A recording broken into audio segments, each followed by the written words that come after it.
2030 ಮುಡಾ ಸೈಟಲ್ಲಿ ಕಟ್ಸಿರುವಂಥ ಈ ಮನೆ ಮೈಸೂರಿನ ಮಾನಸಿನಗರಲ್ಲಿ ಸೇಲ್ಗಿರುತ್ತೆ. ನಿಮಗೆ 12,00,000 ಡೌನ್ ಪೇಮೆಂಟಲ್ಲಿ ನೀವು ಈ ಮನೆನ ಬೇಕಾದ್ರೆ ತೊಗೋಬೋದು. ಯಾಕಂದರೆ ಮಿಕ್ಕಿದೆಲ್ಲ ನಿಮಗೆ ಲೋನ್ ಆಗುತ್ತೆ. ನೀವು ನೋಡ್ತಾ ಇರ್ಬೋದು, ಇದು ಬಂದು ನಿಮಗೆ south facing with East door ಇರುತ್ತೆ. ಪೇಪರ್ ಎಲ್ಲ ಅಪ್ ಟು ಡೇಟ್ ಇರುತ್ತೆ ಮತ್ತು ಕಂಪ್ಲೀಟ್ಲಿ ಲೀಗಲ್ ಆಗಿರುತ್ತೆ. ಎದುರುಗಡೆ ರೋಡು ಕೂಡ ಇರುತ್ತೆ, 30 ಅಡಿ ಅಂದರೆ 30 ಫೀಟ್ ವೈಡ್ ರೋಡು ಕೂಡ ಇರುತ್ತೆ. ವಾಟರ್ ಸಪ್ಲೈ ಕಾರ್ಪೊರೇಷನ್ ಕನೆಕ್ಷನ್ ಇರುತ್ತೆ, ಸ್ಟ್ರೀಟ್ ಲೈಟಿಂಗು ಕೂಡ ಇರುತ್ತೆ. ಇಲ್ಲಿ ಏನೇನಪ್ಪ ಬರುತ್ತೆ ಅಂದರೆ ಒಂದು ಹಾಲ್ ಇರುತ್ತೆ, ಒಂದು ಮಾಡ್ಯುಲರ್ ಕಿಚನ್ ಇರುತ್ತೆ, ಒಂದು ಸ್ಟಡಿ ಏರಿಯಾ ಇರುತ್ತೆ, ಒಂದು ಯುಟಿಲಿಟಿ ಸ್ಪೇಸ್ ಇರುತ್ತೆ, 3 ಬೆಡ್ರೂಮ್ ಇರುತ್ತೆ, 3 ಬಾತ್ರೂಮ್ ಇರುತ್ತೆ. ಜೊತೆಗೆ ಅಡಿಷನಲ್ ಫೀಚರ್ ಅಂತ ಏನು ಹೇಳ್ಬೋದು ಅಂದರೆ ನಿಮಗೆ ಗ್ರಾನೈಟ್ ಸ್ಟೈಲ್ಸ್ ಇರುತ್ತೆ ಮತ್ತು stainless steel railing and designing glass fixtures ಜೊತೆ ಬರುತ್ತೆ.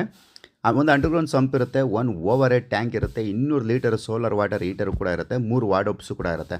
ಮತ್ತು ನಿಮಗೆ ಇಲ್ಲಿಂದ ಏನೇನಪ್ಪ ಹತ್ರ ಇರುತ್ತೆ ಅಂದರೆ ರೆಸ್ಟೋರೆಂಟ್ 400 ಮೀಟ್ರಲ್ಲಿ ಸಿಗುತ್ತೆ, ಸೂಪರ್ ಮಾರ್ಕೆಟ್ 500 ಮೀಟ್ರಲ್ಲಿ ಸಿಗುತ್ತೆ, ರಿಂಗ್ ರೋಡ್ 300 ಮೀಟ್ರಲ್ಲಿ ಸಿಗುತ್ತೆ, ಹಾಸ್ಪಿಟಲ್ ಕೂಡ ಇರುತ್ತೆ 700 ಮೀಟ್ರಲ್ಲಿ ಇರುತ್ತೆ, ಟೆಂಪಲು 100 ಮೀಟ್ರಲ್ಲಿ ಸಿಗುತ್ತೆ, ಪಾರ್ಕು ಕೂಡ 250 ಮೀಟ್ರಲ್ಲಿ ಸಿಗುತ್ತೆ, ಬಸ್ ರೂಟು 30 ಮೀಟ್ರಲ್ಲಿ ಇರುತ್ತೆ, ಸ್ಕೂಲು ಕೂಡ 500 ಮೀಟ್ರಲ್ಲಿ ಸಿಗುತ್ತೆ.